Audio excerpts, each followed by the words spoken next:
and dying in your beds many years from now, would you be willing to trade all the days from this day to that for one chance, just one chance, to come back here and tell our enemies that they may take our lives, but they'll never take our freedom?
And welcome to Anti-Tyranny News Radio here on UCY.tv. Thank you for joining me this evening.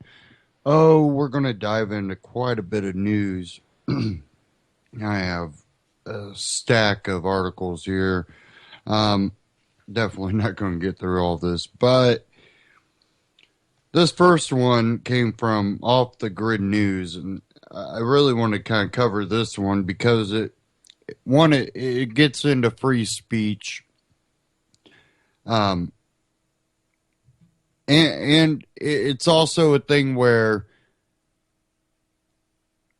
what we have noticed with all the political correctness is that they're literally, excuse me, they're literally taking titles or, descriptive words that have for generations been used in a way that was not a racist or derogatory type use. And they're taking those and they're telling the newer generations that, they didn't grow up in, the past, so they are believing what they're being told without researching because, well, a lot of times it's educators that are telling them this stuff with the agenda of brainwashing them to believe in something that they themselves believe in, whether they realize that it's not the truth or not.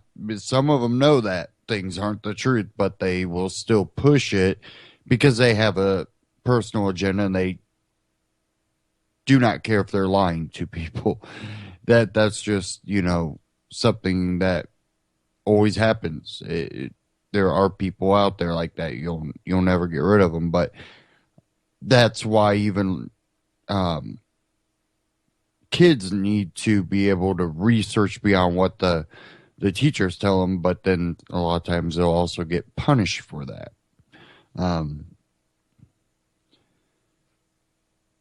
This article kind of touches on that, how words or phrases or titles are basically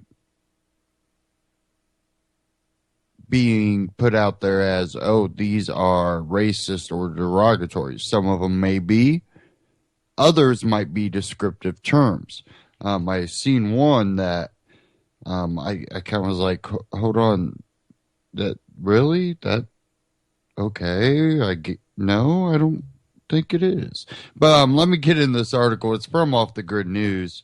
Obama just banned 7 phrases from federal law. It is now prohibited for the federal government to describe people as American Indians or Spanish speaking, according to a new law signed by President Obama on May 20th. The law, House Resolution 4238, targets what supporters of the bill called outdated and even offensive terms in laws which were written decades or generations ago.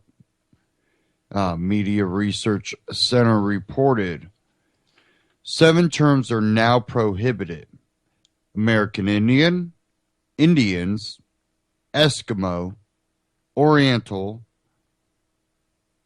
Inuit, Spanish speaking, and Spanish descent.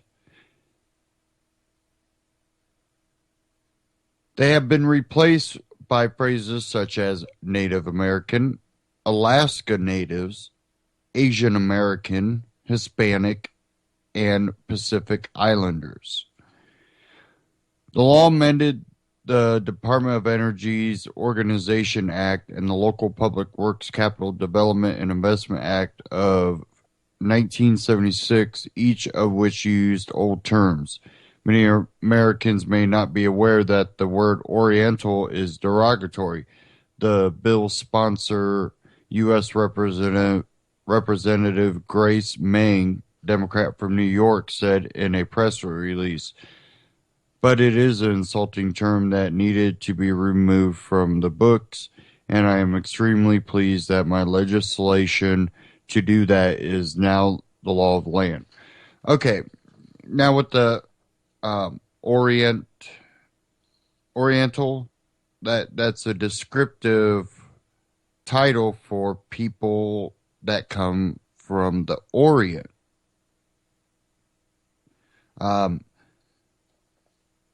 Indians, well, it matters. Are we talking about people from India? So now, if we talk about people from India, will we have to call them the people of India? Just because, well, we put Indians in there, and, well, Native Americans are sometimes referred to as Indians, and we didn't want that to happen. I'm not sure what the exact text is. I don't have HR 4238 in front of me, but it would definitely be interesting how far in detail they went with that. But Eskimo, Spanish speaking, the term Spanish speaking, and Spanish descent. Really? Descriptive phrases?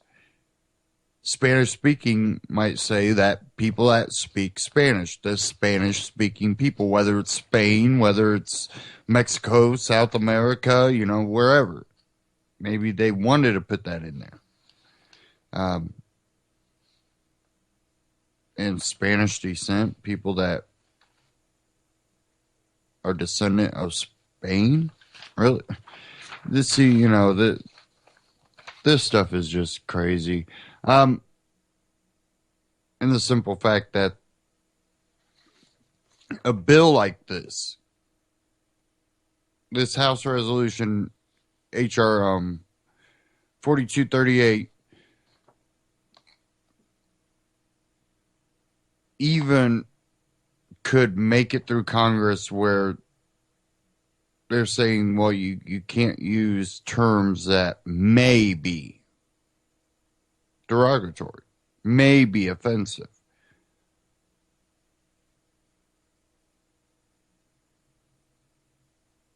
And again, that really does come down to free speech because, well, you're saying that, well, it may be offensive to someone. Well, everything the government tends to do tends to be offensive to people. So can we ban the government already? How far do you want to take things? And that's another thing about all this. It's playing off of people's emotion to further take their rights away. It's just a constant battle. And I do have a Ron Paul Liberty report we're going to get into. Court decision grants shocking new government powers. And I want to get into this because it's just amazing. And then you got these little, I don't even know what you call them, these brainless zombies that just want to be a part of some type of movement, don't even know what the hell they're talking about most of the time, 90% of the time, and they join these movements and go chanting phrases that they're told to chant. They shut down people that they don't agree with, so we can just get more government power to shut down more people that we don't agree with. Basically, you have a herd of sheep that are pushing the rest of society to the slaughterhouse along with them. And it's really unbelievable that we allow this to happen. And, you know, I had a response to the whole, when I talked about the socialism being a failed thing in Venezuela, and the collapse of it points to that. Well, it is socialism. If you're talking about a government-ran system and you talk about socialism, that is Venezuela. And they go, what about the banks and our banks? Well, yeah, they play a part in it. The same people that, are a part of us, but they also played a part of allowing Venezuela to have so much for so long. Listen, a lot of these people are in it to keep themselves in a position of money and power. That's a given. Anybody that gains any wealth, they don't want to go backwards. I don't know anybody that works their butt off, goes to college, starts a career, works their way up the ladder, goes, oh, maybe I went too far up the ladder. I should go backwards. I should start making less because, I just make too much. If anything, they go, I make enough now. I don't need to go farther. I don't need to, I make a decent living. I have a good income. But they want to keep that living, that income. That's human nature. You don't want to just work your butt off just to go right back to square one. But when it does come into power structures, these are people that are not playing by what we would call natural law. And they're able to do that through governments.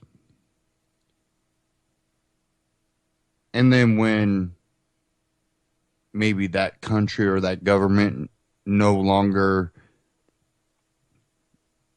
is a viable option for them to make money and keep power, they abandon it. Which in itself there is a good thing. But the problem is you still have that socialist government. So they're still trying to play as they got these banks backing them. Well, they don't. It's a very, very intertwined cobweb of things that happen. But when you want to look at why it is that government-controlled socialism fails, look at the work rate, the percentage of people working in that country as socialism progresses. Because if everybody's promised a base, you will always have at least this. And when that at least this tends to be, oh, you always have that home, that water, your food, and your TV, and your phone and your cable, and then if you work, you can have other things. You look at how socialism works in almost every failed socialist country. You tend to see that it's because less and less people work. We have a form of that going on in the United States, and it's called the welfare state. And the more that the welfare state grows, the lazier the population gets. Therefore, well, why are they going to pay someone, $20 an hour to put connectors together anymore in America when, shoot, they barely get a box of connectors put together because they just take their time. They ain't worried about nothing. And then we have more and more and more people that are out of work. Again, another cobweb of systems. And, that's not the only thing that's causing this. That's not everyone. That's a small population here in the United States. But it is a population, and it does continue to grow. And then you see the economy get worse, therefore then they call for more welfare. Then they, more people go, well, it's easier to get to the welfare, which causes the economy to take even more of a downturn. And, this is kind of like a symptom of democracy. And,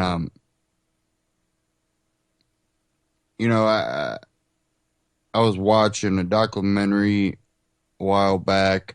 I've talked about it with our people too before, because, Aristotle was someone that I read and was kind of interested in. And when he talks about,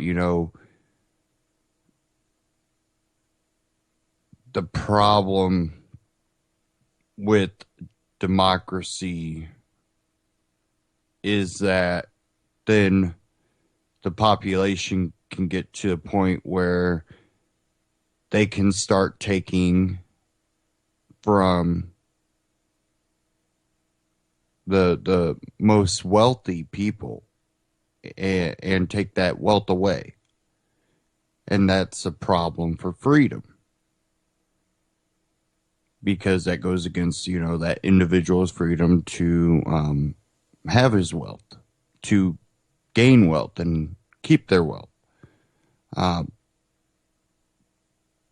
His answer to that was basically a welfare state, not realizing that creating that welfare state is doing exactly that, and all it does is prolong the eventual realization that we get to that point. And we see that today. The idea of redistributing the most wealthiest people, which, they say the 1%, where it's really, a tenth of the 1% that you should be looking at, because those are the complete and utter corrupt people. When you look at that, it's like, well, we just kind of prolonged that inevitability, but did we really? Because there's other places that had, one, less democracy, which democracy ended up growing out of the freedom. Oh, we should have democracy. We should get a vote on things and vote whether we can take people's property and money and wealth. And then it further went to, some type of authoritarian mob rule that turns around and bites itself in the butt, and then you see the collapse of societies. I really want to get in this court decision, though. Ron Paul Liberty Report, court decision grants shocking new government powers. Let's go ahead and dive into this.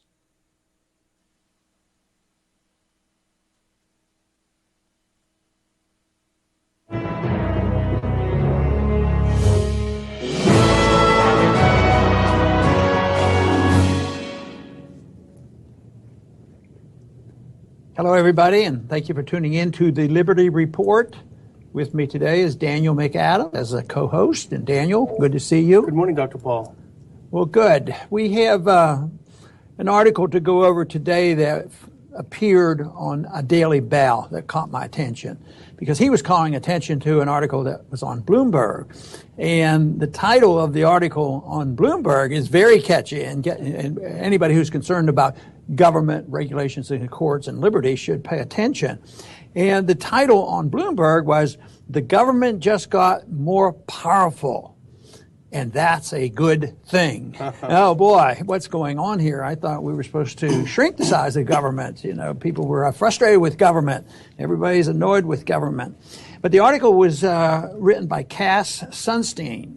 And he's a pretty well-known lawyer. He used to be in the Obama administration. He was in charge of information and regulatory affairs. And he's a real believer in regulations. And what the court was dealing with last week, and this is the Supreme Court, was the Our principle, which in 1997, it was agreed that the regulatory agencies would have a lot of leeway in interpreting regulations. Congress notoriously have never been very precise, and the agencies have overreacted. But they more or less put it into law in 97, saying, yes, they do have the leeway. And if there's a confusion, you don't need to go to a court. You don't have to go back to Congress. You just let the agencies make these decisions. Well, they were already making too many decisions.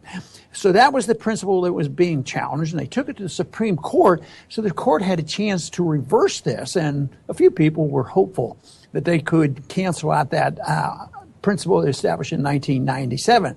But it didn't happen. It was sent back to, and let it stand. They sent it back to the minor courts, lower courts, and they don't expect it to come up again a long time. One judge objected to that, and that was Clarence Thomas. He didn't think that was a good idea. And yet here we are, hopefully shrinking the size of government. But I know you're familiar a little bit with this Cass Sunstein. And he had a book called Nudge, which really reveals a lot of what he's about. But he's a scary character as far as I'm concerned. Yeah, he is an ideologue. You know, he's a philosopher, an ideologue. Deep down, he is an authoritarian, not even deep down. But, you know, the thing about Sunstein, he has a reputation of being a liberal, a person of the left. But critically important in 2002, he was one of the first scholars who came out and said, President Bush is absolutely right to have these military commissions. We don't need trials for these people who are suspected of being terrorists. So he really backed up the neocon role in changing the way we look at jurisprudence.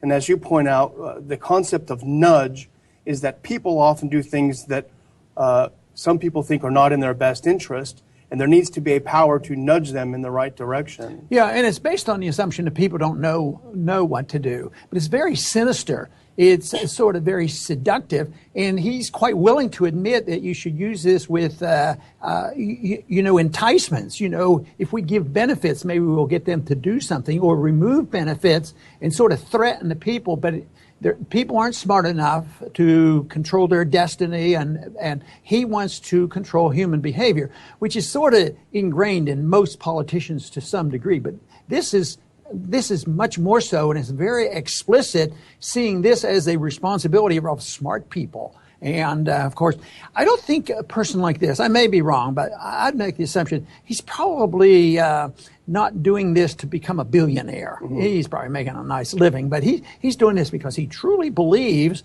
that this is the best way. Because I've had members of Congress tell me when I quiz them, why are you doing this? Why are you interfering with people's personal decisions? And they flat out told me, They're not smart enough to do that. And that's an attitude. And this certainly epitomizes this, that through the regulatory agency, you can nudge people to go in a certain direction. So this is why this is so important, because this will dampen this. And, when it came to him being a friend of the Bush presidency, he strongly endorsed what they were doing by executive orders. I mean, whether it was through the agencies of government, the executive orders written by the president, which means this is further evidence of the rejection of the responsibility of Congress to live up to their mandates by the Constitution. When we first were considering whether to do this topic today, we both kind of thought it might be a little esoteric to try to do 10 or 15 minutes about it. But I think if we could explain it at its core, I think most people would understand, first of all, that there are authoritarians like Sunstein who believes that there should be philosopher kings who sort of the Straussian idea that tell people little white lies to get them to do things.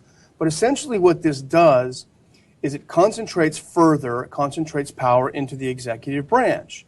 And if you operate under the principle that the executive branch should have all power because it will never do anything wrong because it's just full of wonderful bureaucrats, then this is where you'd go. But it takes away, as you pointed out, the legislative branch's authority to write laws.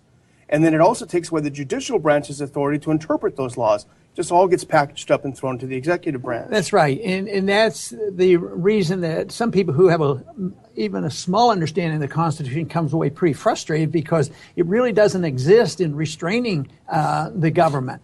So I think it starts with the whole idea that regulations can be written by the executive branch, because the Constitution is very clear that all the laws were to be written by the Congress, not by the executive branch, and not by the courts.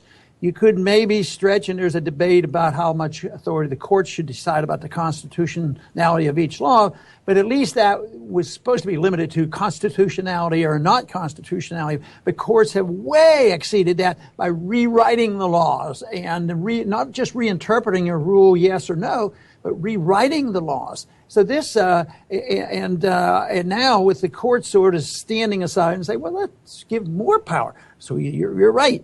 The Congress, gives it up. They don't reclaim it because they could reclaim it tomorrow because they have the authority to cancel out all these regulations. And now they give a nudge to the courts. Well, we don't even want to look at it.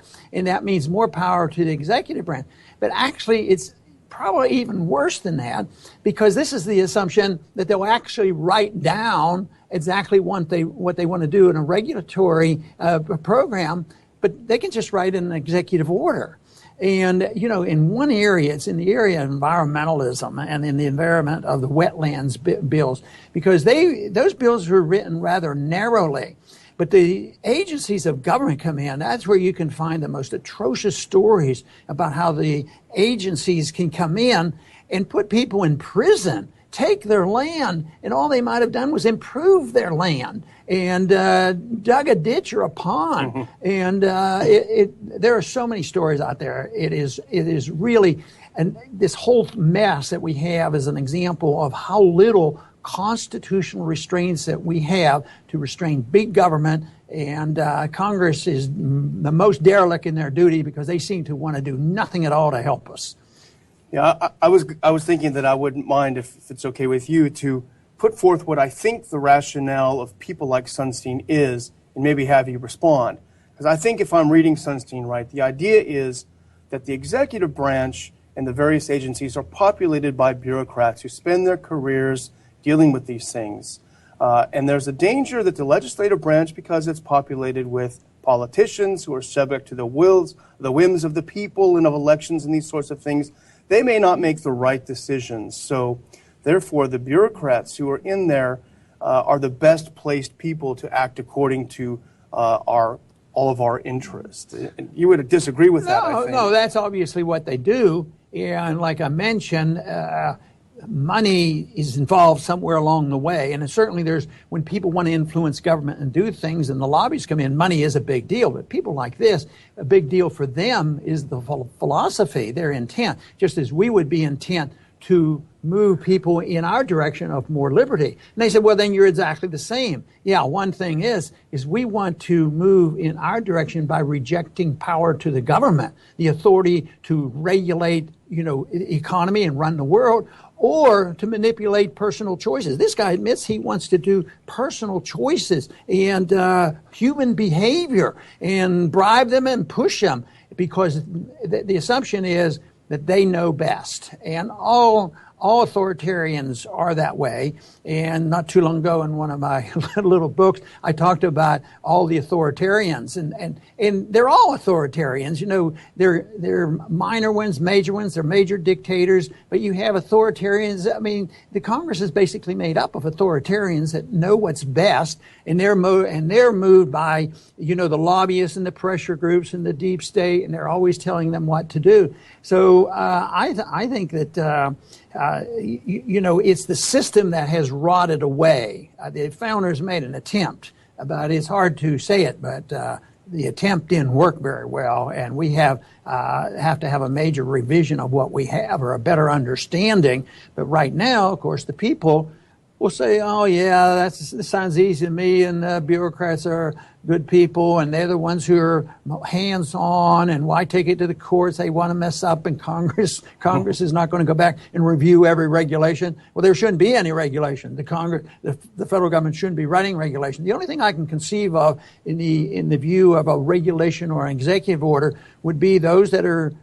constitutionally authorized, because the president, say in time of war or something, he can give instructions and, write an executive order to do this. And some are very explicit, but what we have is not explicit. I mean, we are just inundated with all these regulations, the thousands and thousands of pages. And then the arbitrary use of the judicial system comes into play too, because they can accuse almost anybody of anything. Just think of the IRS code. You can't even get two of the same answers from IRS agents, but it can be used against us. And look how the IRS agency now has been used against us, and certain groups have been targeted for this reason. So it's a very bad system that we have inherited, and it's a bureaucratic authoritarianism that has run totally out of control. Yeah, and Sunstein, I think, embodies some of the worst traits for libertarians. An authoritarian who does it for your own good. And, the old quote by C.S. Lewis about that being the worst of tyrannies. But, he's famous for his advocacy of government employees secretly going into chat rooms anonymously and shifting the conversation away, debunking conspiracy theorists. He also believes that the First Amendment needs to be reformulated in a way that benefits the state more. But what's interesting about Sunstein is it's sort of a dynamic duo, because he's an authoritarian at home. His wife, Samantha Power, is really one of the prime movers in the idea of humanitarian interventionism. So she does overseas what he wants to do at home. She'll go. She was a huge advocator of the attack on Libya, for example. So she says it's in your own good that we come and bomb your country to smithereens, and when things turn out badly, well, too bad. So he's called a liberal. I don't know, she's a neocon or whatever, but see, they'll have appeal across political spectrum. Just they supported, the Bush war and doctrine. But one thing that bothers me a whole lot, because I think ideas have consequences, bad ideas have bad consequences, and he is the most quoted professor on legal problems in the country. I didn't know that he was that well known, but the most quoted. So he has tremendous influence. So if power and influence is what he's anxious to have, he should be a very, very happy man. Of course, in his title of his article, and that's a good thing. A libertarian should be quite satisfied to saying that, we have repudiated the system. We have eliminated this power. We have returned these decision-making to the marketplace and the people. And the individual that does this, the libertarian that does it, they dissipate power.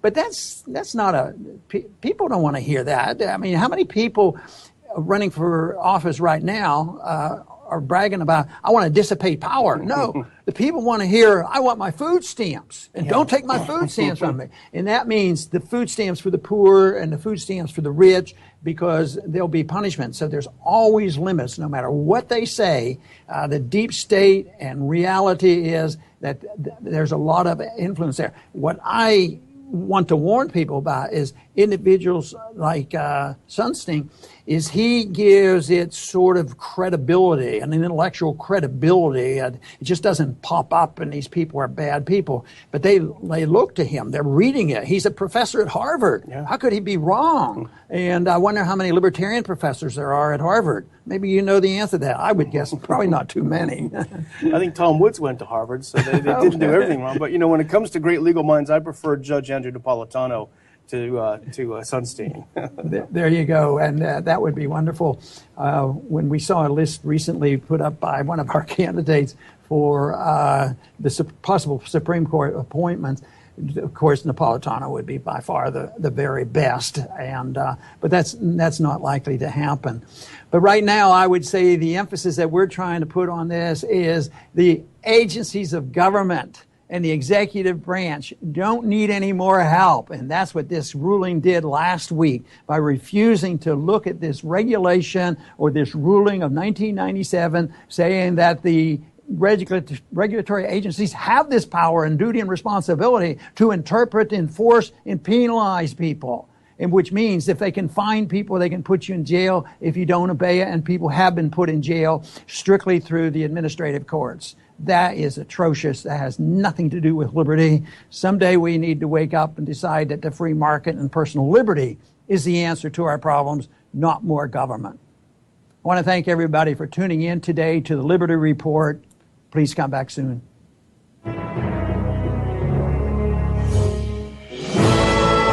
Ron Paul Liberty Report on YouTube, RonPaulLibertyReport.com. Check them out, subscribe. Now,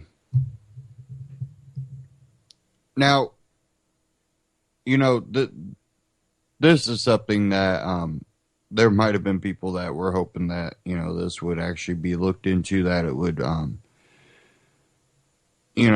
maybe be overturned, but that was unlikely to happen.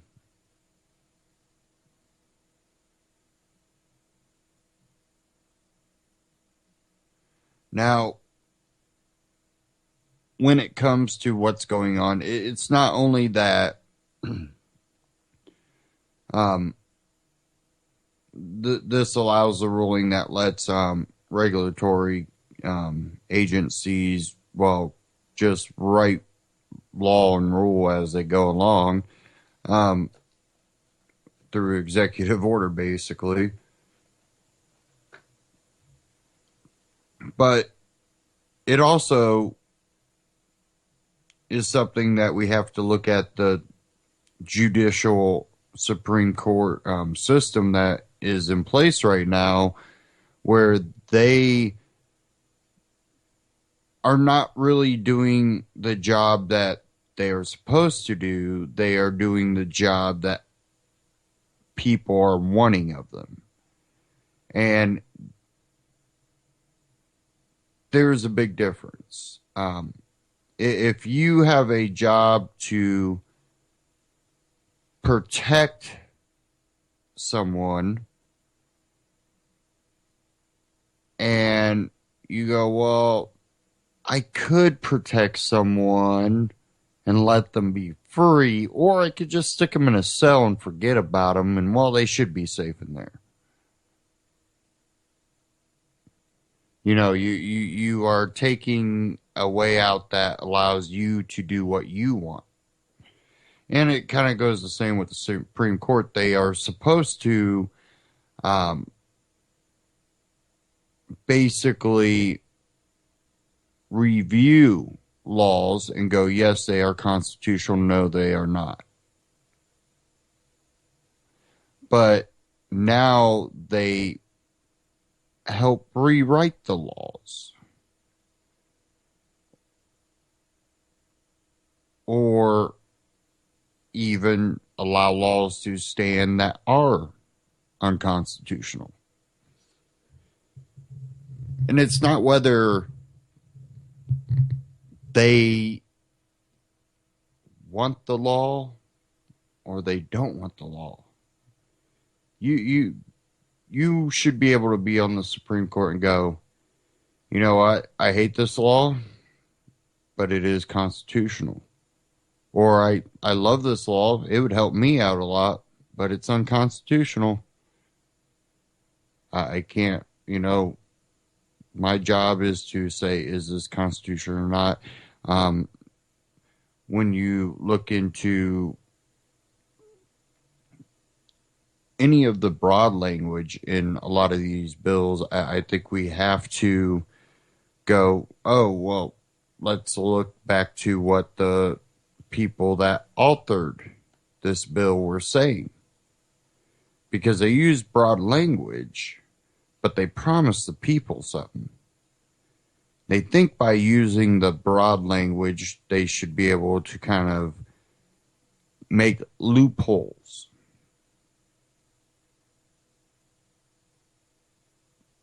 But when you promise the people something and then you make the language broad so it could later be interpreted differently, we should go back. You look at what the founders said about, things like the First Amendment, the Second Amendment.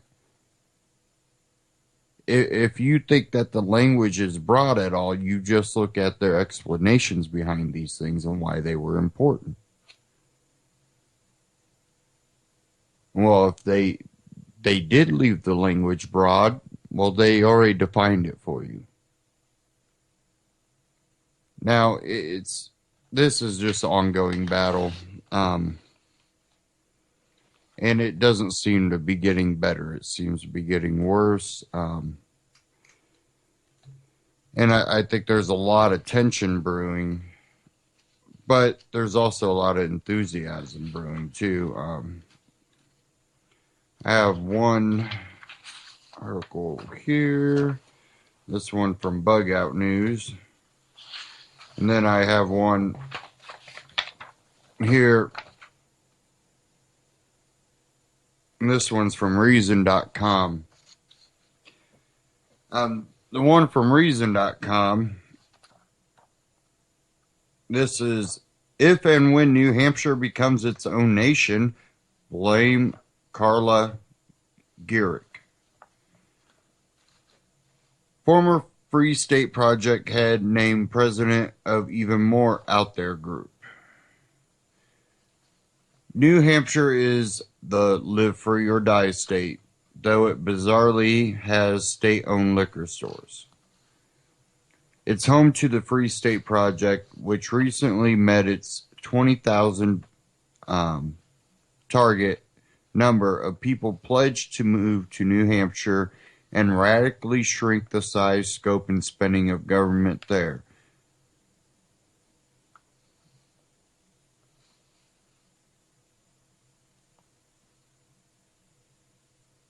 It says here, the former head of the Free State Project, Carla Gehrig, has just been named president of an even more out there group, the Foundation for New Hampshire Independence. Its mission? The Foundation for New Hampshire Independence believes that our state's future can be assured only by reclaiming our rightful status as a sovereign and independent nation. We seek to promote New Hampshire's peaceful separation from the United States through educational initiatives and the fostering of conversations between all New Hampshire citizens with an interest in freedom from the federal government. From the group's press release, now that the Free State Project is on track to bring thousands of activists to New Hampshire, it is the perfect time for me to shift focus, said Gehrig. I'm excited to help the Granite Staters, whether they're sixth generation or new movers, to become or to better understand the benefits of state autonomy.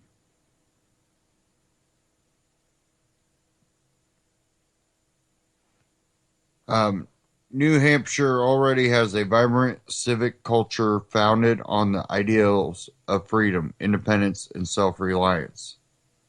If people embrace autonomy,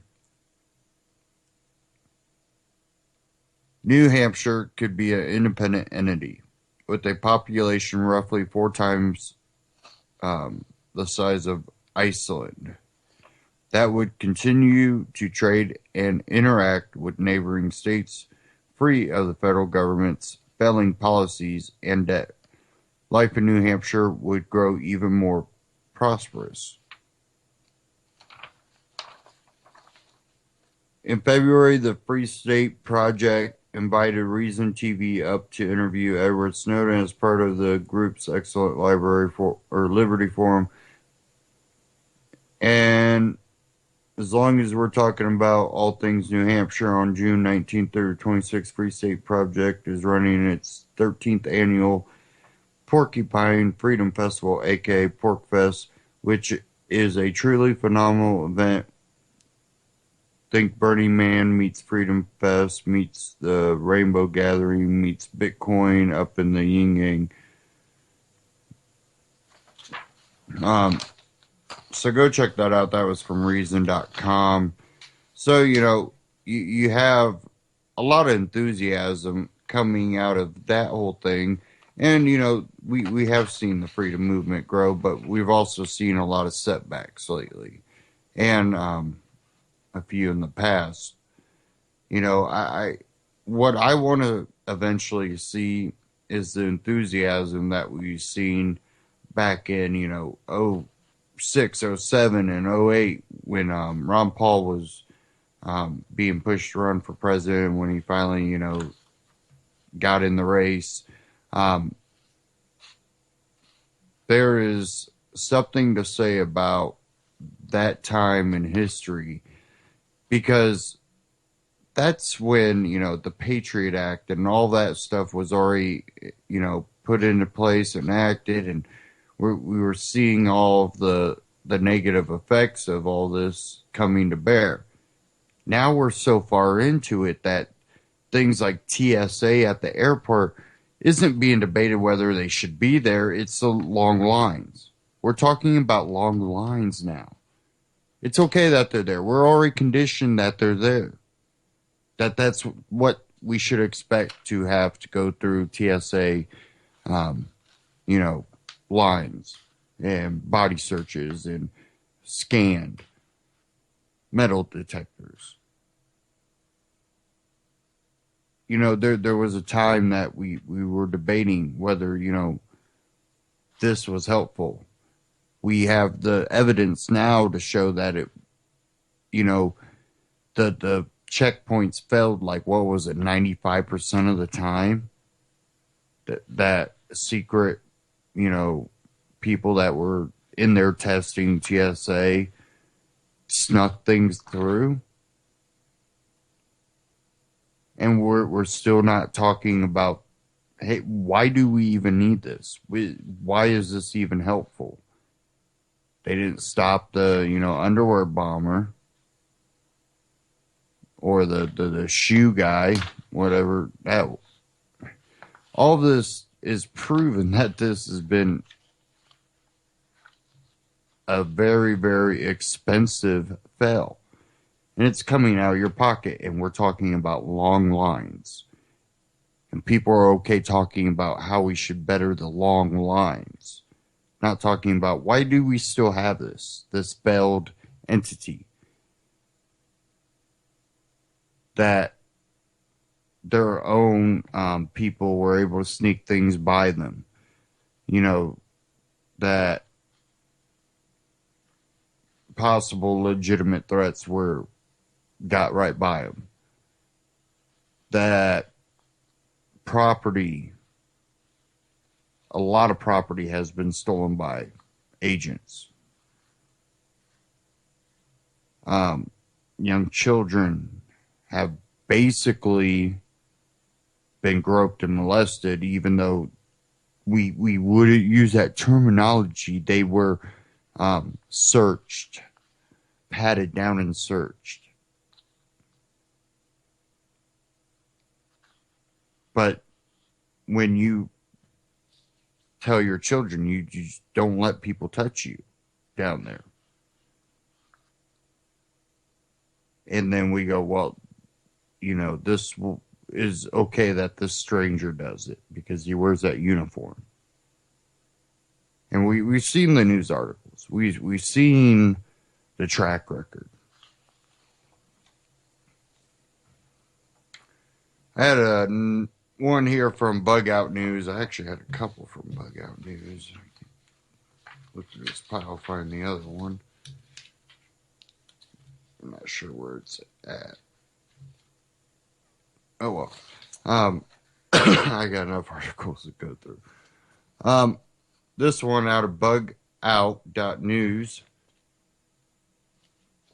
Anti-government rumblings are so loud and widespread that now even the mainstream media is taking note but missing the points. And for some reason, part of this article got cut out, so I'm going to have to bring it up here.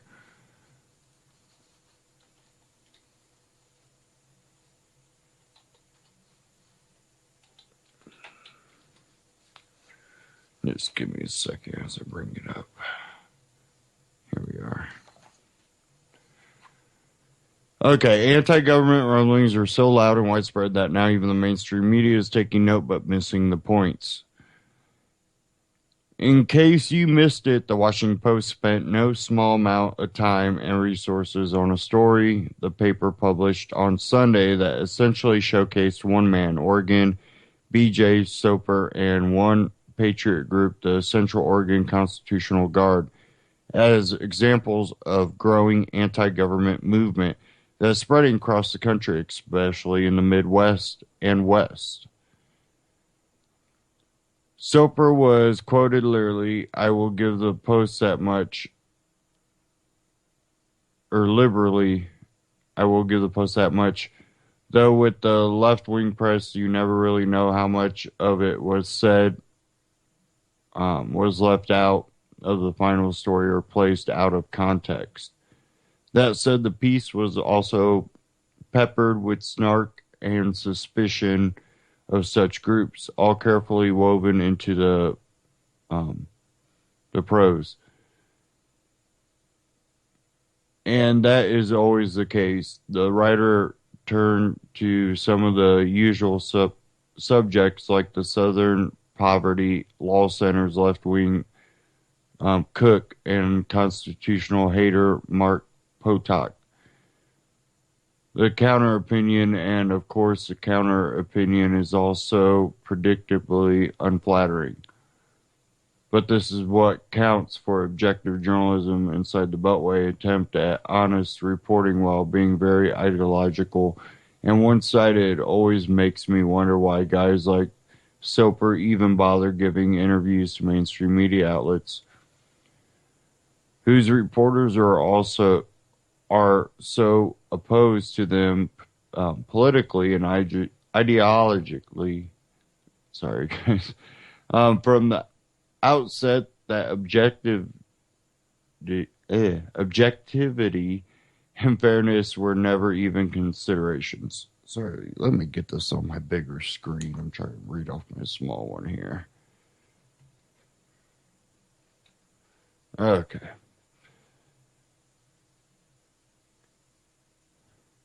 All that said, the impetus for the story that disconnect with government is alive and well in America and is growing is absolutely valid and true, so much so that even the Post is moved to report on it, even as a sideways attempt to discredit Americans who feel that Washington simply has too much control over their lives. Yet the Post, like other mainstream media, completely whiffed on why tens of millions of Americans had enough or are damn close to it, that they are tired, really tired of being continually buffeted, micromanaged, insulted, and abused by the weaponized federal agencies and initiative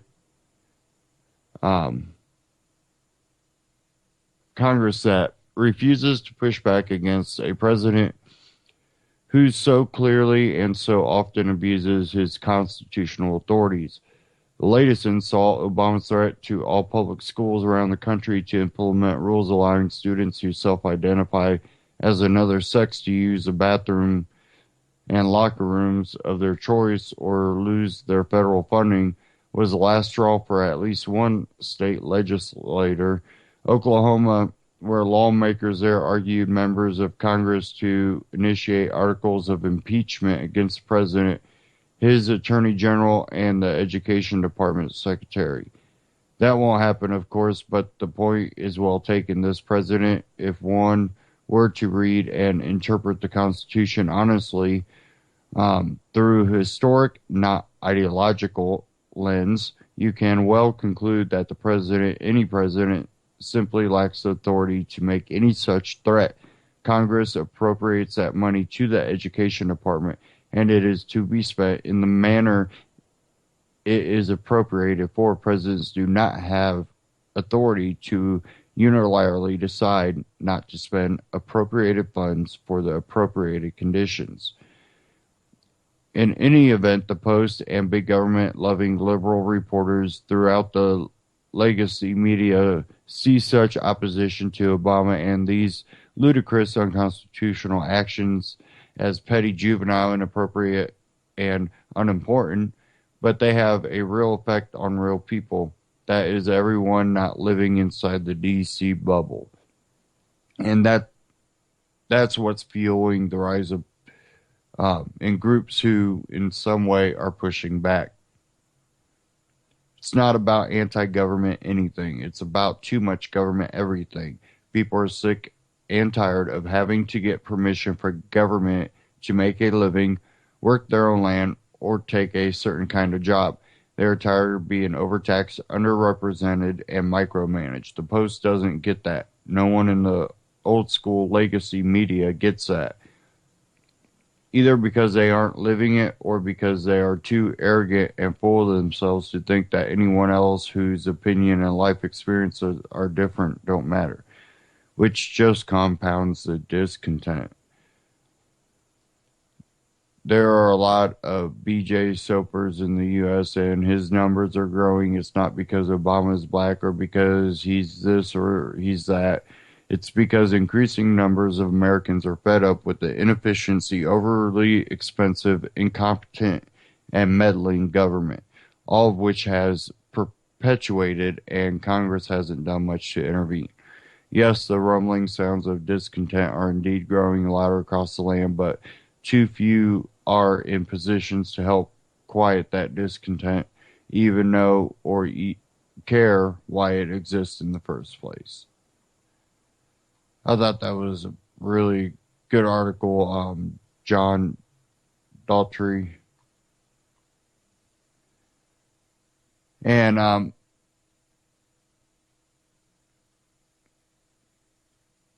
the rumblings in some way are promising, in other ways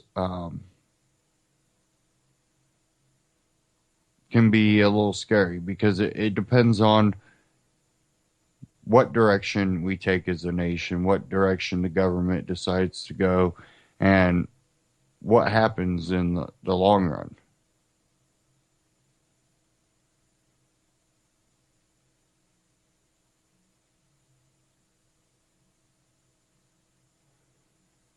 I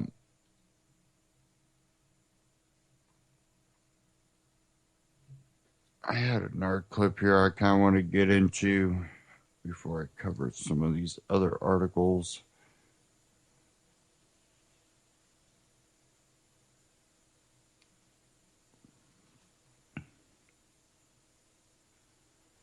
Let me bring it up here.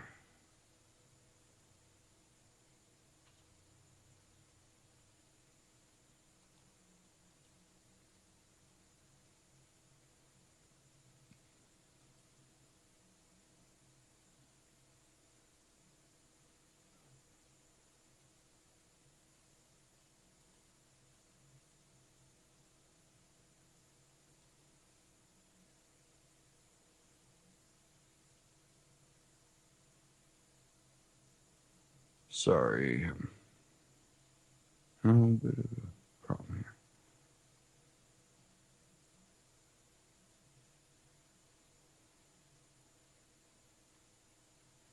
Okay, now we got it.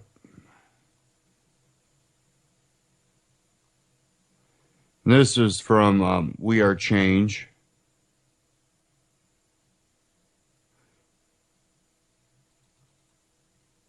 And this is the end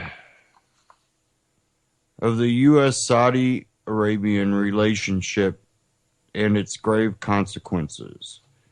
I wanted to cover this.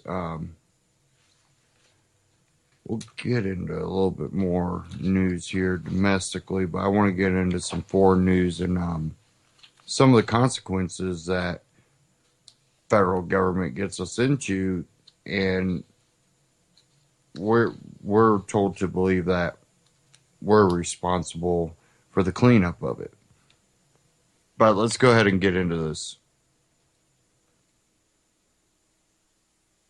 Video, we're going to explain the insane, chaotic, destructive, and pure unethical relationship between the United States and Saudi Arabia, as well as telling you key latest developments about this long-term relationship coming to an end with an extremely messy breakup unfolding right in front of our eyes. Now, Saudi Arabia, the country that is, quote, not ready for women drivers, recently had tapped their Saudi legal expert, Khatib al-Shamari, from a major Saudi Arabian media organization that, of course, is controlled by the Saudi Arabian government, to come out and say the U.S. government blew up the World Trade Center towers as a pretext for perpetual war. He came out and said 9/11 was an inside job done by the U.S. government itself.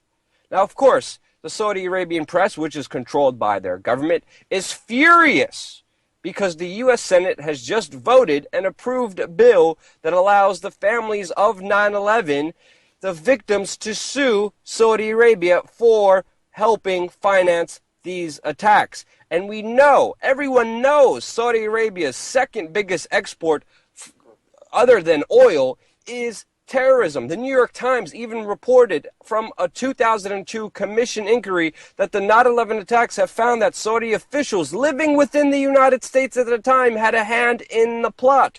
Of course, the U.S. government covered this up. The U.S. government flew high royal Saudi Arabians connected with the bin Laden family, connected with Al-Qaeda, out of this country when no one was allowed to fly on September 13th, 2001. And of course, Saudi Arabia also threatened to sell off $750 billion if this bill was passed that would allow the family members of 9/11 to sue Saudi Arabia. This bill has passed, and we will explain the back and forth bickering, the back and forth manipulation that's happening on both sides in a little bit. But let's look at that claim that this famous legal expert in Saudi Arabia is making right now. Of course, Saudi Arabia had 15 of the 9/11 hijackers come from that country. But it was under an expedited CIA visa program under the Jeddah consulate that approved and fast-tracked these passports in control by the CIA. And this is according to a whistleblower within the State Department, Michael Springmeier, which you should read, and the source for this article will be in the description below because the revelations are huge.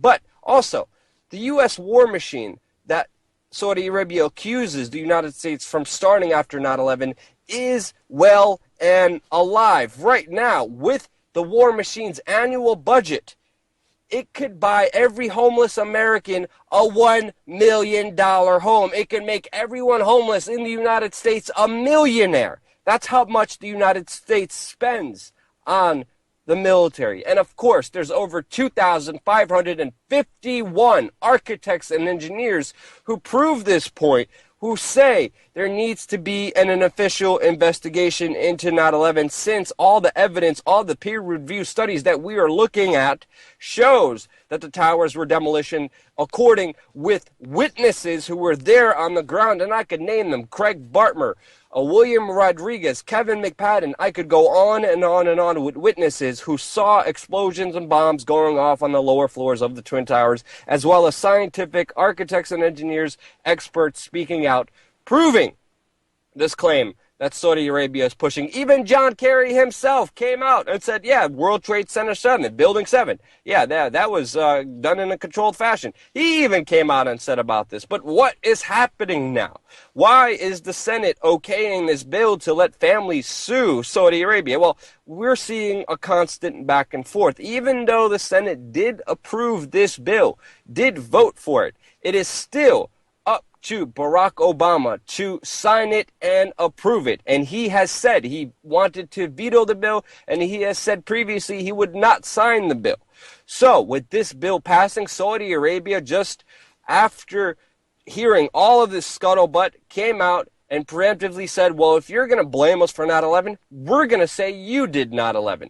The relationship between Saudi Arabia and the United States has been a very close one, especially when it comes to radical Islamic terrorists. The United States and Saudi Arabia are fighting the United Nations not to designate a terrorist organization which is tied to Al-Qaeda inside of Syria, to make sure that they are not designated as a terrorist organization so Russia can't bomb them. Saudi Arabia and the United States are rejecting the attempts of Russia to label Al-Qaeda terrorists as terrorists. This is unbelievable.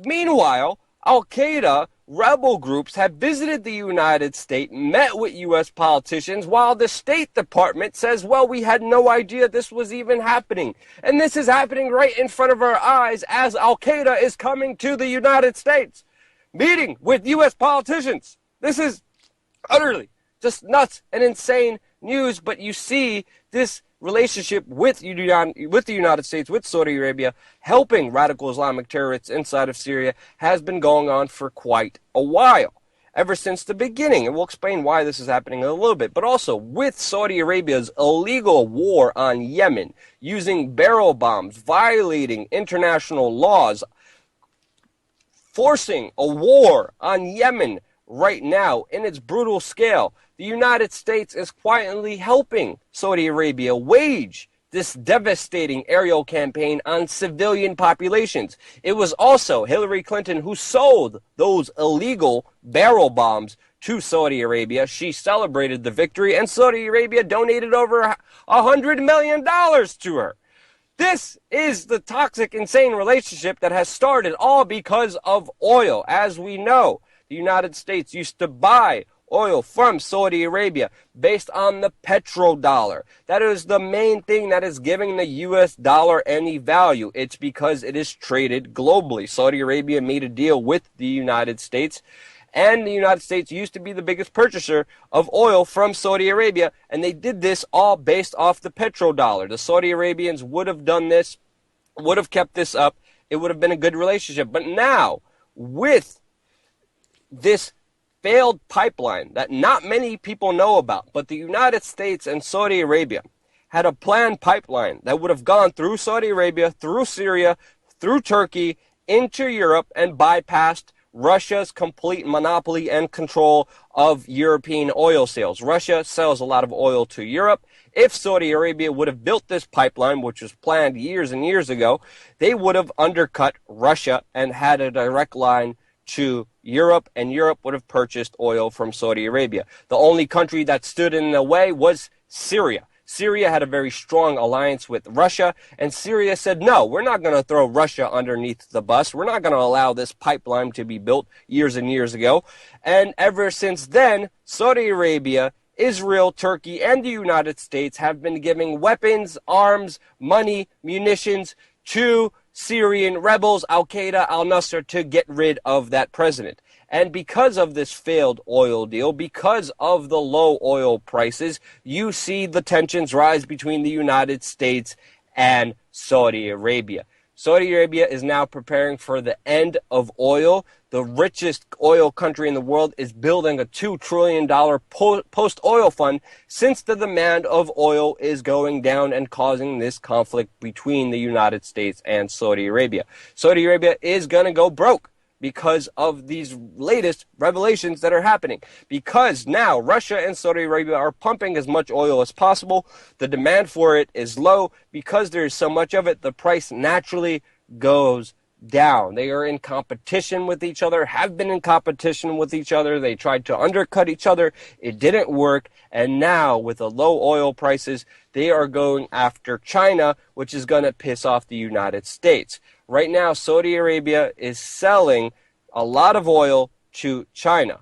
But Russia is doubling down on their oil exports to China, and they have just stolen the Saudis' crown, China, and Russia is now the top oil producer, oil supplier to China. And Russia and China have made an agreement and are now selling this oil on gold-backed yuan, a new currency that China has launched that cannot be traded or used for U.S. dollars. With Russia now stepping in, having a great relationship with China, China and Russia making a deal against the U.S. petrodollar. Saudi Arabia, most likely, again, this is all speculation. I can't have anything to verify this, but I personally believe Saudi Arabia needs to survive by selling more oil to China. They only accept gold-backed yuan for their oil. China is pressuring Saudi Arabia. Saudi Arabia is thinking about switching alliances from the United States to China in order to economically survive. That's why the United States came out and said, well, we're going to say you did 9/11. Now Saudi Arabia, on a low level from their media, which is controlled by the government, is saying, no, you did 9/11. And this is the back and forth bickering happening geopolitically, all based on power, money, and control. A full breakdown here on youtube.com/We Are Change. Subscribe. As this relationship becomes more destructive and chaotic to both sides, we will be here breaking down the latest geopolitical international news like no one else on the internet. Subscribe. Support us on Patreon. $1 a month keeps us fully free and fully independent for us to be able to provide you the news that we are providing you here today. Thank you again so much for watching. Subscribe. We're going to have a lot more coming here your way. In today's video, we're going to... Okay. Now, we've talked on this broadcast about the fight with the petrodollar, the fight with, with China and Russia and their alliance to go off the U.S. dollar as a petrodollar, which they have done, cutting Saudi Arabia out of the deal, which basically has relied on the U.S. dollar for their petrodollar. Now seeing a hit from that, now also the relationship between Saudi Arabia and the U.S. has gone down the crapper. Not to mention that Saudi Arabia tends to be a very big violator of human rights. So maybe it's not the saddest moment, but the problem is we've had, what did founders call it? Oh yeah, entangling alliances. And I think now we are really going to start seeing that pressure. And our economy is just going to end up going down the crapper. Europe's already seen it. I'm trying to see if I had this one article. Not seeing it.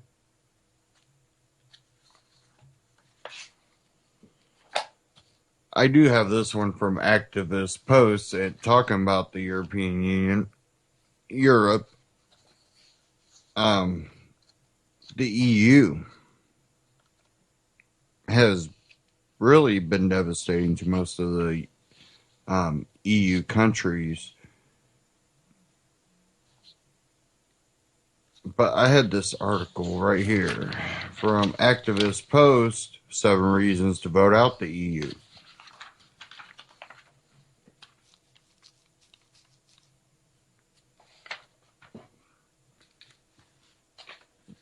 Give me a second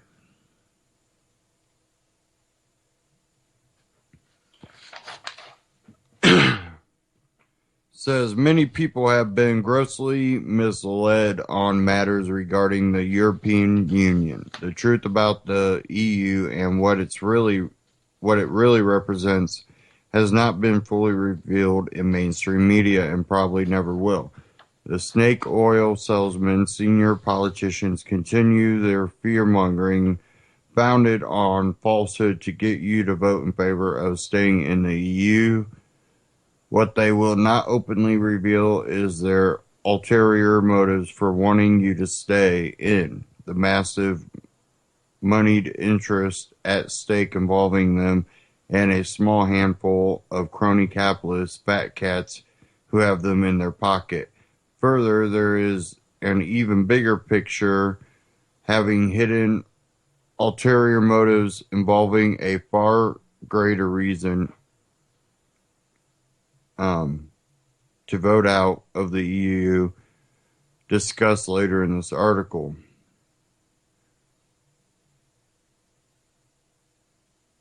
One group rules in secret this... Oh, sorry.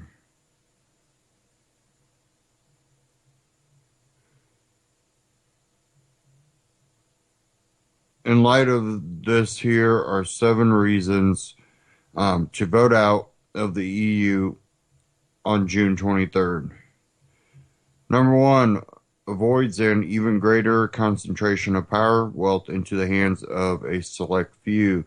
Time after time, there have been cases where greater top-down control and centralization of power has involved more corruption, failures, and problems. Look what happened with the Soviet Union. The European Union is no exception. Number 2, demonstrates your objection to a lack of transparency accountability within the EU. Since the UK, for example, has lost its power to a number of bureaucrats taking taxpayers for a ride on the Brussels gravy train. Thousands of these bureaucrats have paid themselves unjustifiably high wages, according to Brexit, the movie. More than 10,000 are paid higher than the British Prime Minister. They have implemented numerous pretty intrusive regulations with all the red tape, all done without the need to be transparent, accountable to the likes of the people.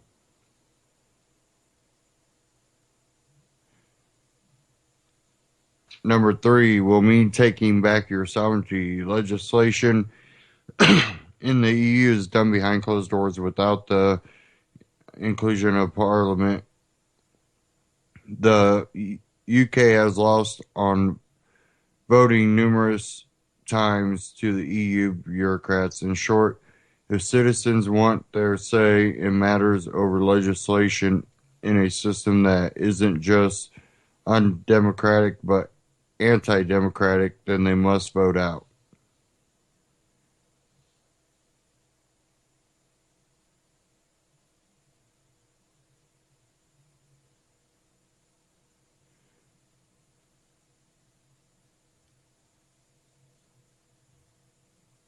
And this is from considered one of the founders of the European Union. They had this quote on here. Jean Monnet, or Jean Monnet, however it's pronounced. Well, again, one of the considered founders of the EU, birthed in the 1950s. This was from Common Market. Europe's nations should be gilded towards the superstate without their people understanding what is happening. This can be accomplished by successive steps, each disguised as having an economic purpose, but which will eventually and irreversibly lead to federation. Number 4, demonstrates not voting for something you don't understand. Don't allow yourself to be ruled by a system you don't understand. People are clueless over the administrative structure and the who's who when it comes to the EU even a number of politicians. Number 5 means voting to get unstuck from the EU fortress with all its related restrictions.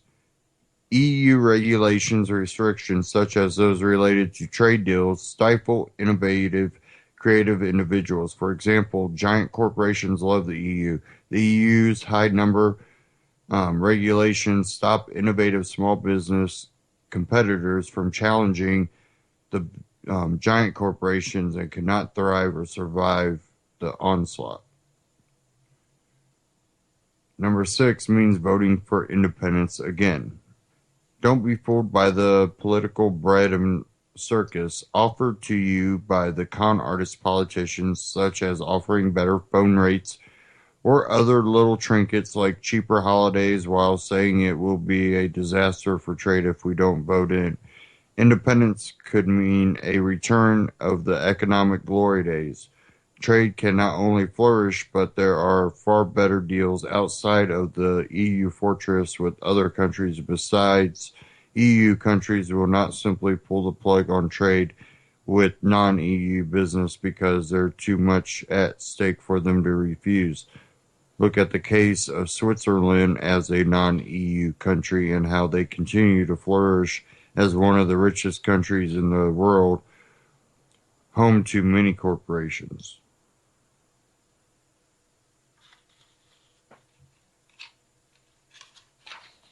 Number 7 demonstrates that you see right through the EU and know that there's a sinister hidden agenda behind it. More specifically, you see the big picture.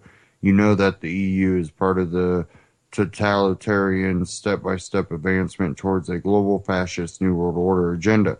The plan is to create a one world central controlling government, one central bank, cashless society, which would shake life or make life impossible to exist outside of the tyranny. Militarized police state, big brother, mass surveillance, gross,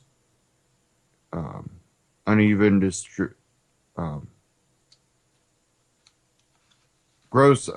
distribution of wealth, etc. The plan for the centralized control involves dividing the world up into 4 major interlocking territories: the North American Union, African Union, Asian Union, and European Union. Remember, Orwell's 1984 was a warning to us on what's to come if we let ignorance and compliance get the better of us. For example, it was no coincidence that his fiction novel described a dystopic world split into 3 superstates: Oceania, Eurasia, and East Asia. The big picture. Recognize the hidden agenda and the push for joining the EU. Don't allow yourself to become a victim to the wishes of a heartless control system run by power-mad, self-serving psychopaths. And again, that was from Activist Post. That was titled 7 Reasons to Vote Out of the EU. And there's been times where others had the chance to get out and they haven't, and I'm sure they're wishing they had. Maybe not, but I believe they are.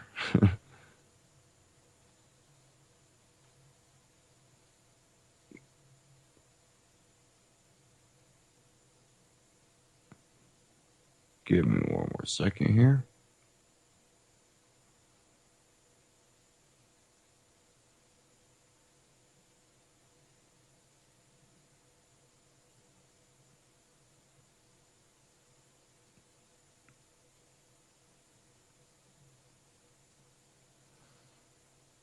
Okay, give me a second. Why this wants to do this right now here?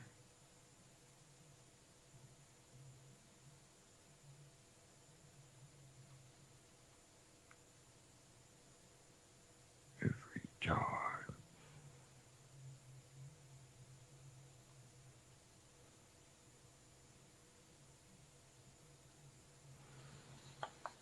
Okay. Now, when we look in the U.S., we're seeing some of the effects of the type of trade deals we had, the TPP, and I did have an article, not sure where it went, but covering the TPP, and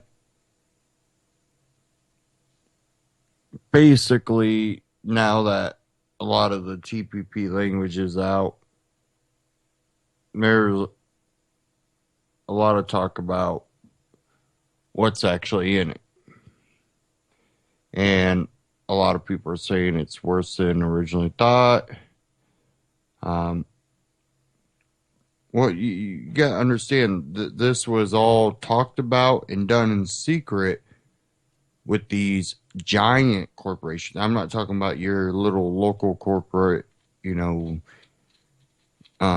corporation. I'm talking about the big corporations. One of the big corporations, well, one of the sectors that is big corporations are the tech companies. And there was a lot of talk about free internet being at stake. But at the same time, I've seen go across my news feed Christopher Green over there at Alternative Media TV, AMTV. He put out a video a day ago about 5 U.S. tech companies own third of all cash.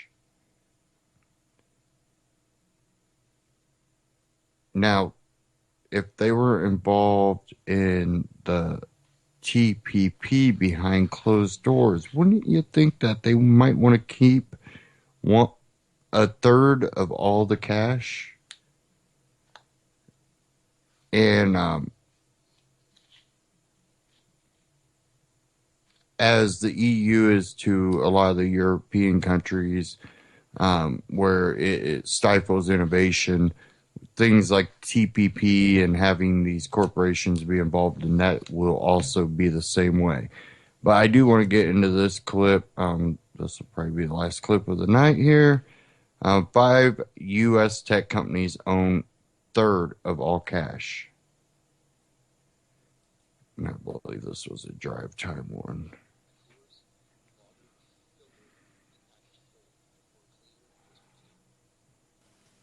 Not long ago, it felt good to withdraw your cash from the bank, to expand a business, to go on vacation, or to buy a new car.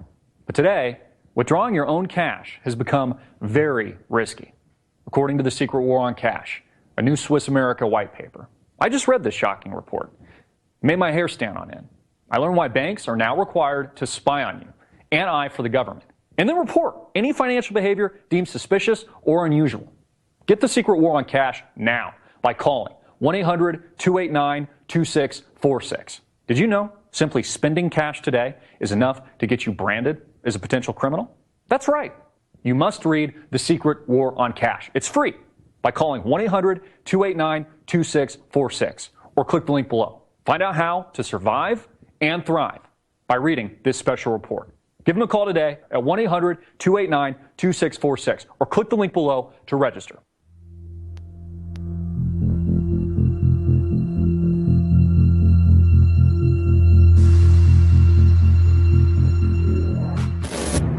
Hey everybody, I'm Christopher Green. You're tuning into AMTV, Alternative Media Television. It is Monday, May 23rd, 2016. I read an interesting report, which is no surprise. In fact, many of you should already be familiar with this if you're not already. But the top 5 biggest companies really on the planet, the top 5 tech companies, companies that make up Apple, Oracle, Cisco, Microsoft, and I'm missing one other, hold about 1/3 of all cash deposits. Think about that for a minute. The top 5 companies in America, non-U.S. financial-based companies, hold 1/3 or more of all cash deposits. And 1/3 of all those cash deposits are held overseas so that they cannot be taxed by Uncle Sam. Now, why would these companies companies like Apple, for example, that hold over $200 billion in cash reserves, be holding so much cash that earns absolutely nothing. Again, interest rates are at 1/4 point or less. There is no return on cash at all. Why would all these companies be holding billions and billions and billions and billions of dollars in cash? Well, the first element of this, which we pointed out here just a second ago, is that they, especially if they hold the cash overseas, don't have to pay tax to Uncle Sam. In fact, Donald Trump has talked about this, maybe levying some kind of one-time repatriation of cash, incentivizing corporations to actually move this cash back to the United States and, put it into investments or the workforce, etc. So that's one reason to avoid taxation.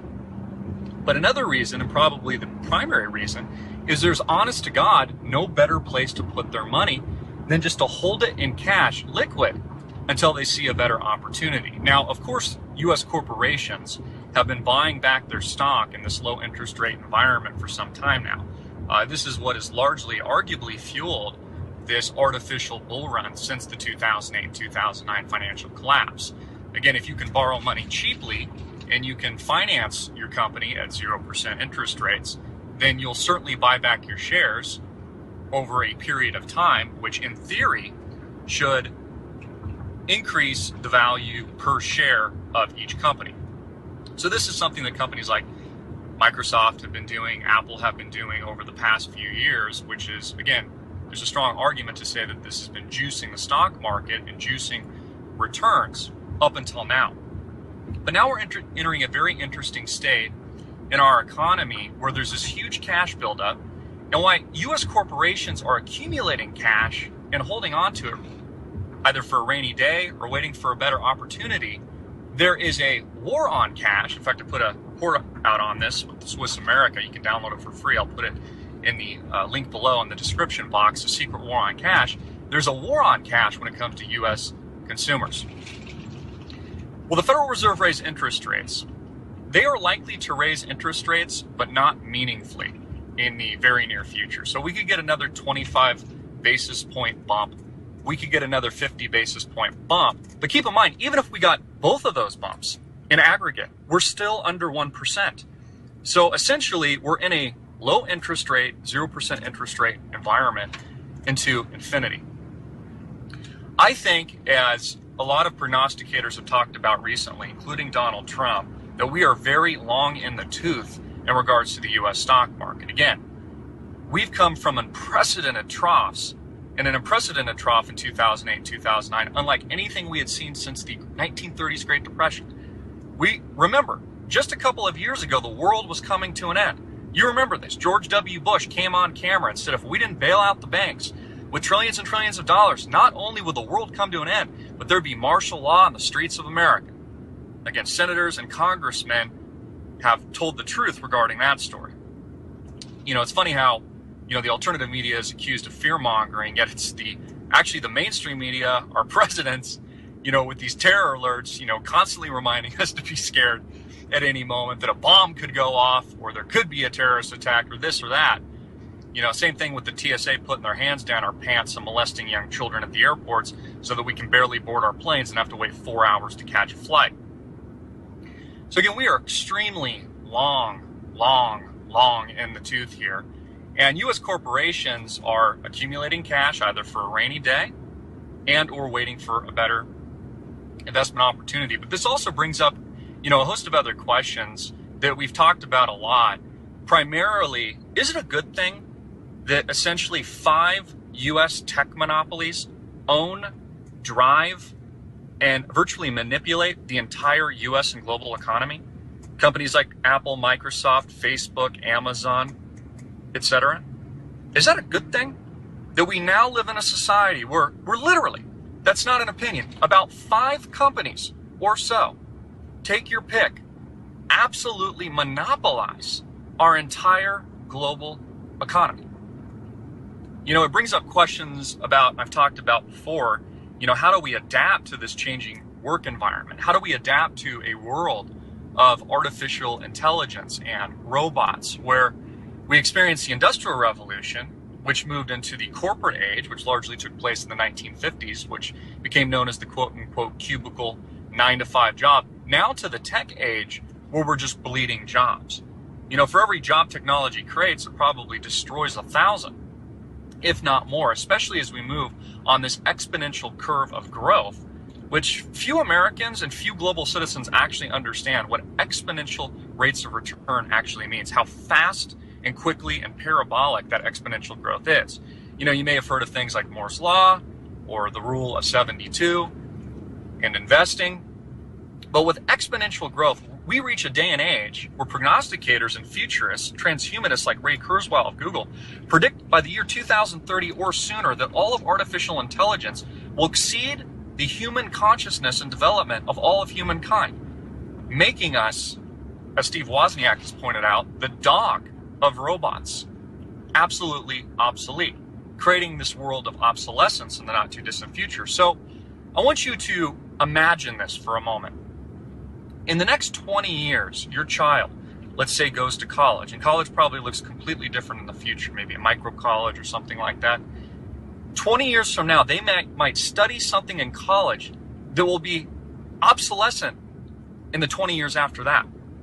So the point being, things are moving so rapidly, so quickly, exponentially, so there's going to be a less need of people. We've heard this coming from the likes of Ray Dalio the other day. I spoke about this.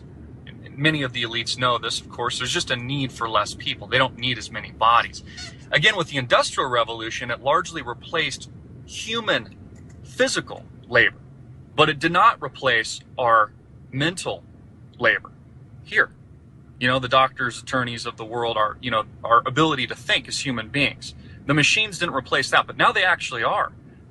The machines, through the artificial intelligence, are replacing, as physical labor was replaced in the Industrial Revolution, mental labor is being replaced. Intellectual labor is probably a better word in this dystopic reality that we've created for ourselves.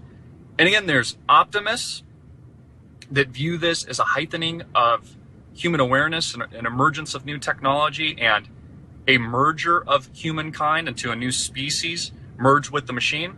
And then there is a more pessimistic view, which I tend to lean to, although I study both sides of the coin, that we're creating our own dystopic hell, of which is a byproduct of our own creation and really our own Frankenstein, where we're creating a world of obsolescence where humans are just no longer needed, where we're almost being subjugated to a digital ghetto.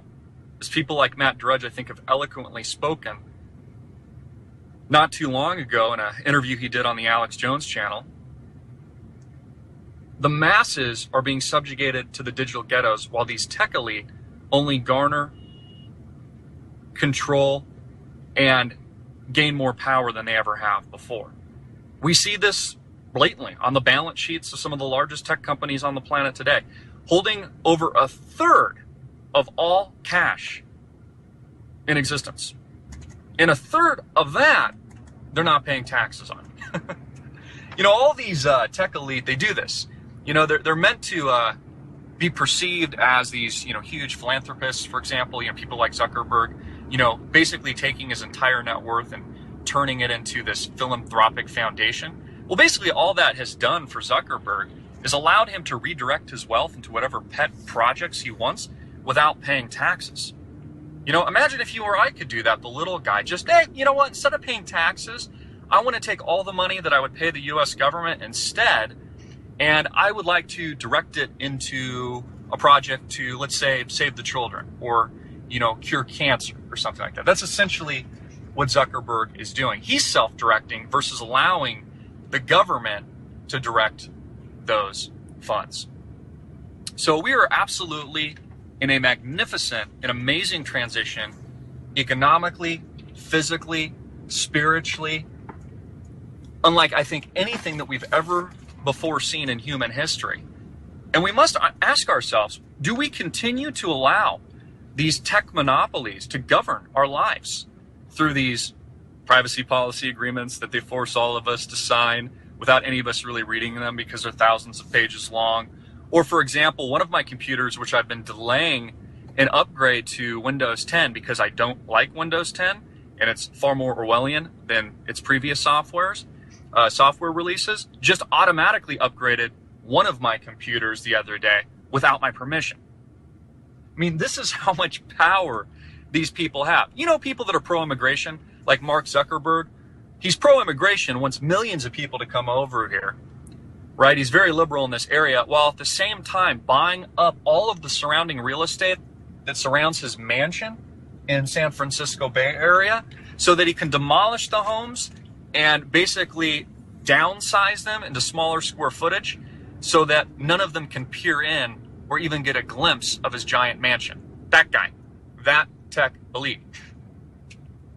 Those are my thoughts for today. Get it out everywhere, make it viral, hard hitting it in your face. And for our free report, The Secret War on Cash, click the link below. Peace. Christopher Green, AMTV.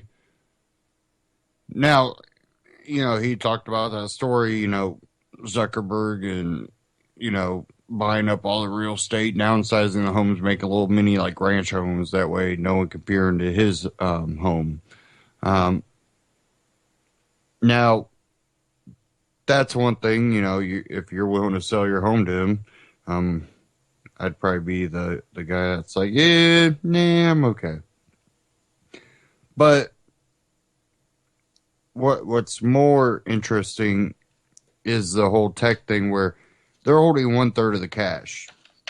And they're also positioning themselves to continue to grow and all that. Just look at government, really a lot of different government institutions that maybe you have to deal with.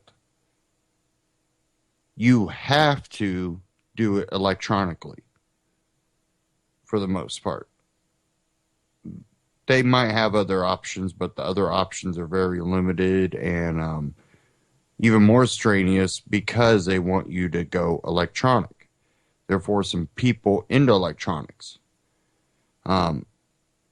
They know that this is one of the best ways to track people, which people have related the Obama phone to that. Well, if you want to track everyone, if the poor people can't afford it, then how is that going to be a useful tool? Well, we'll just give them free phones. And then since we give them to them, I'm sure there's some strings we can attach to that, can't we?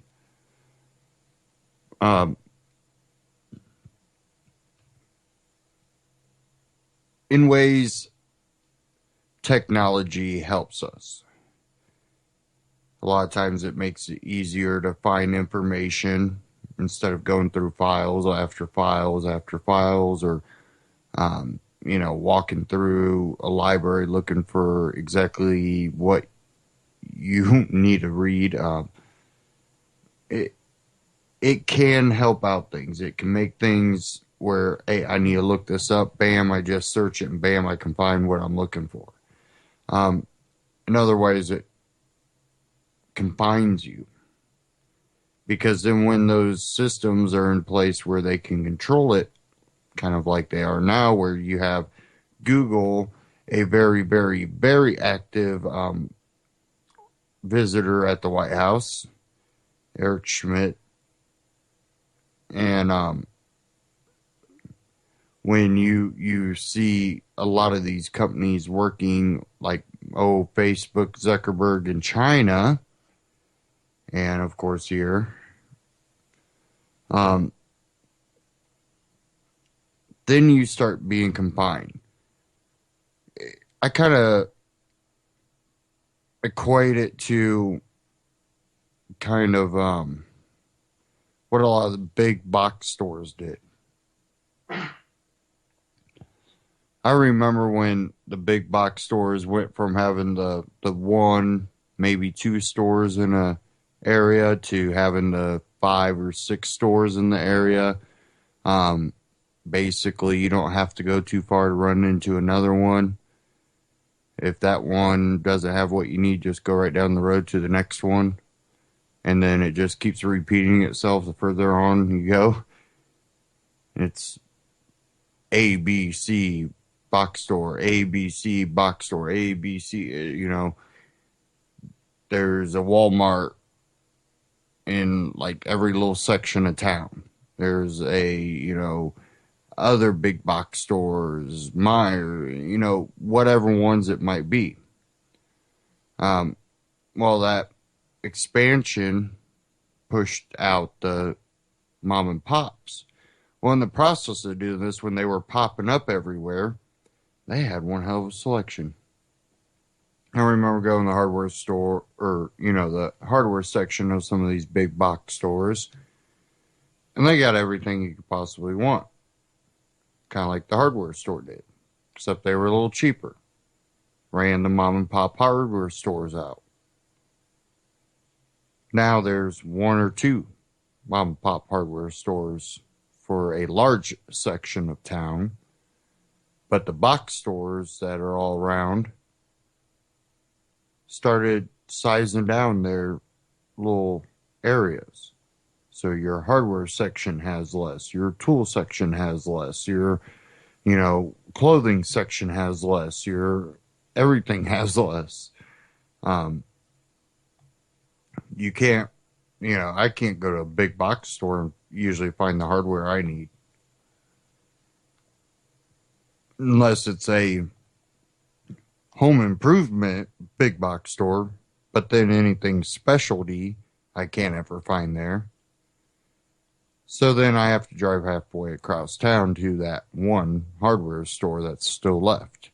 And of course, it's a chain name with the local owner of that chain right above the, label.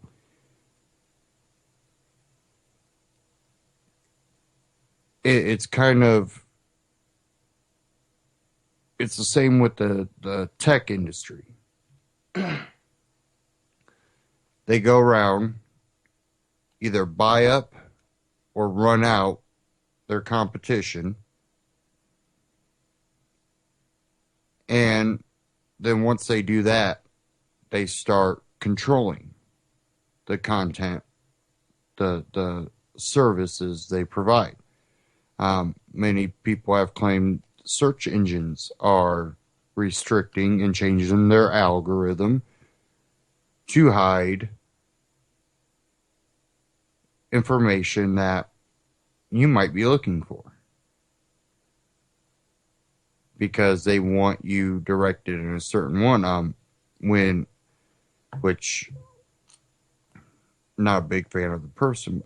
Anyways, when two of the Google guys, Eric Schmidt and I can't even remember his name right offhand, but they were on The Blaze with Glenn Beck, and Glenn Beck was interviewing him. And I've mentioned this before.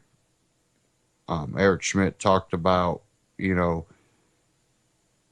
making sure that the right information is getting out there. We would want to stop the information that might get out there that might incite violence. Well, that's kind of a broad term to say. Could that not mean that if telling the truth might incite violence, because when people are aware of what's really going on, they will be extremely angry and might revolt? That might cause violence, so we can't let the truth get out there. Because I think that's exactly what he's saying, but trying to make it come out like, we don't want lies out there. When someone searches, what happened on 9/11, we wouldn't want the lies out there now. Again, it's still going to turn around, bite free speech in the butt. And all you have to do is go, well, that's conspiracy theory. Well, it might be a theory based on facts, maybe. You never know. You don't know what the subject is. Look, we got these 28 pages over 9/11 that evidently point somewhere towards the Saudis, and the Saudis are coming out defending, themselves, of course, whether they're using truth or lies, who knows, because we classify those 28 pages. So yes, there's going to be theories about where the conspiracy originated from. But the fact is, there is some sort of conspiracy that are in these classified 28 pages, evidently.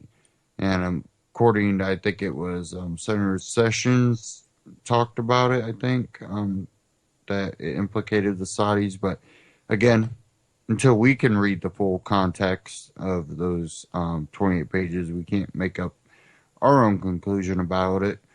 And do those even expose everything? Again, everything's a theory unless you know 100% fact that everything and all the information you are gathering is 100% truthful. So everything, in a sense, is theory, except when proven. And even when we think things are proven, maybe we are getting not enough information and we just kind of, it worked that time. And that was a fluke. We only did it once. And we think that's fact.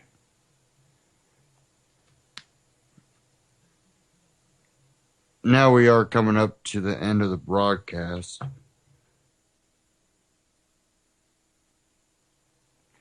I had one last article. I do want to cover this one real quick. There's actually two of them.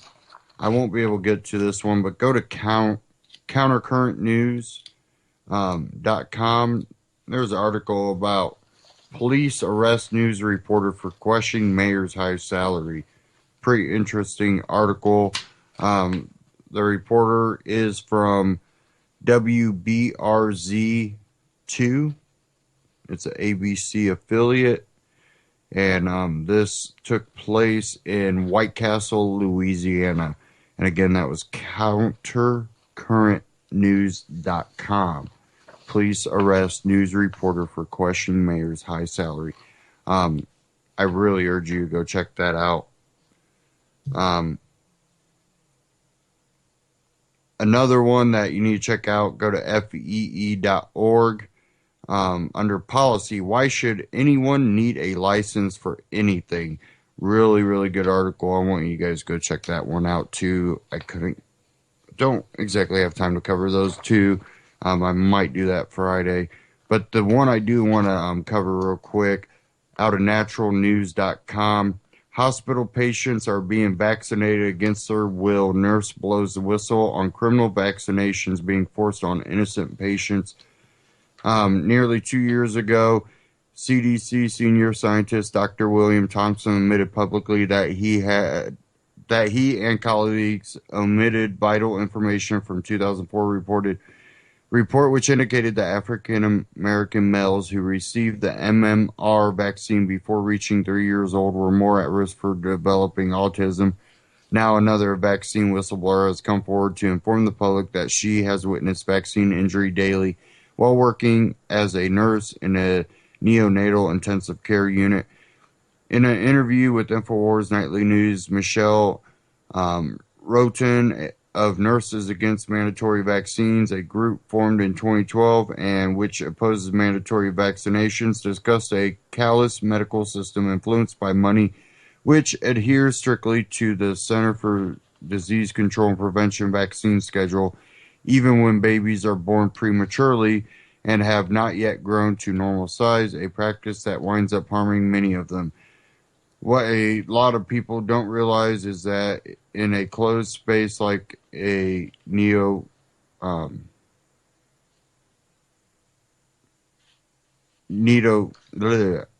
can't even speak right now.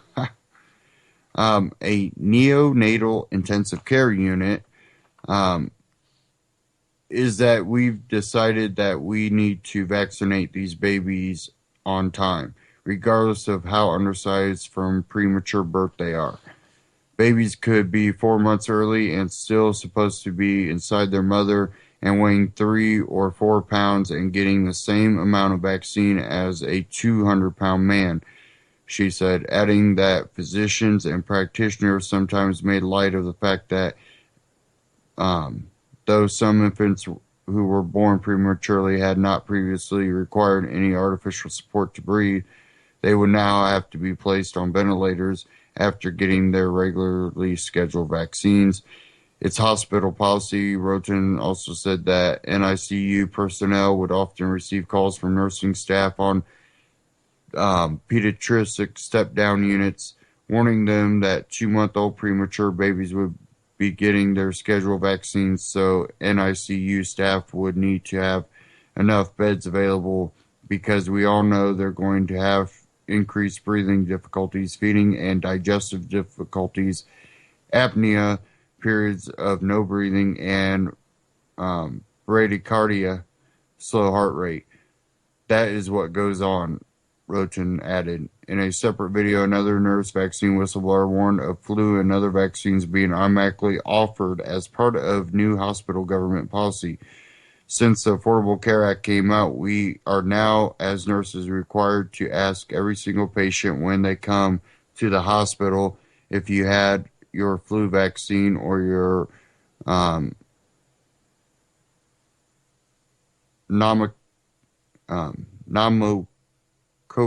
vaccine.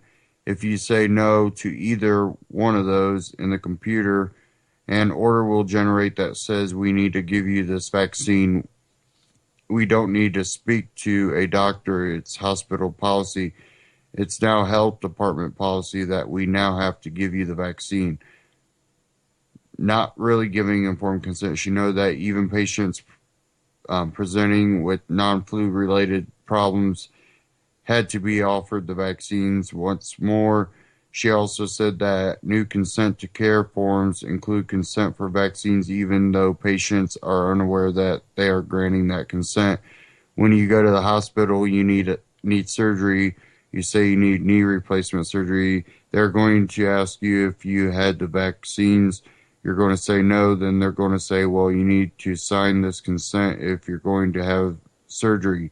You need to sign a consent. In this consent, there's a word called biogenics. If you sign the consent saying I consent for you to give me biogenics, that basically means they can give you anything they deem necessary, including vaccines. So if you say you didn't get the flu shot and it's flu season and you sign the consent saying I agree to biogenics,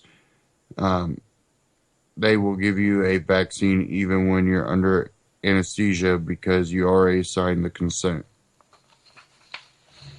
And again, that was out of naturalnews.com. And that one of the whistleblowers was on InfoWars Nightly News. Michelle Roten of Nurses Against Mandatory Vaccines. And I notice we are coming up to the end of the broadcast. They also have the videos attached there at naturalnews.com. Hospital patients are being vaccinated against their will. Nurse blows the whistle on criminal vaccinations being forced on innocent patients. And again, go check out those articles I didn't cover. The one out at fee.org, why should anyone need a license for anything? And that one's under policy. And then Countercurrent News, police arrest news reporter for questioning mayor's high salary. Another example of the police state in action.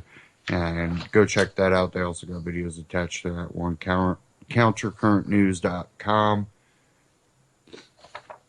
and fee.org. Go check them out. And don't forget to check out Ron Paul Livery Report, AMTV, and all of them. A lot of articles I didn't get to cover and didn't even get a chance to mention. But we will cover some of those Friday. And, you know, with this whole election cycle the way it is, I think it's really going to be dependent on the people that understand and love freedom to stand up and stand their ground in the years to come, because I think we are facing a lot of tyrannical and authoritarian dictatorship coming forward. But, you know, again, we'll have to wait and see. Thank you all for tuning in. Stay tuned here on UCY.tv.